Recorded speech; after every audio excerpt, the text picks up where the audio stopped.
BMKG memperkirakan potensi hujan masih terjadi di Sumatera Selatan hingga 2 pekan ke depan pada Juni. Meski intensitas curah hujan kecil, berkisar 50 mm dalam satu dasarian, hujan tersebut harus dimaksimalkan untuk pembasahan lahan pada lahan gambut untuk mencegah terjadinya kebakaran. Teknologi modifikasi cuaca atau TMC merupakan cara memaksimalkan potensi awan hujan tersebut dengan penyemaian garam. NaCl atau garam dapur yang disemai pada awan-awan hujan dapat memunculkan awan konvektif, merangsang hujan turun optimal. Secara klimatologis, walaupun kita ini masuk musim kemarau, tetapi masih ada potensi hujan ya.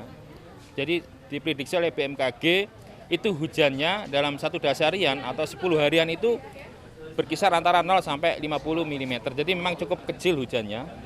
Tetapi walaupun hujannya kecil ini sangat bermanfaat dalam karhutlah. Dan dengan adanya TMC ini, curah hujan yang kecil ini kan dipacu, ya, biar agar menjadi hujan yang intensitasnya lebih besar dalam kaitannya untuk bisa mengurangi hotspot yang ada di wilayah Sumatera Selatan.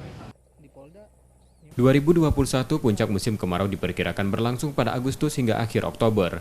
Jika dibandingkan tahun sebelumnya, kemarau tahun ini normal dan cenderung lebih kering, membuat tingkat kerawanan kebakaran lahan jauh lebih besar.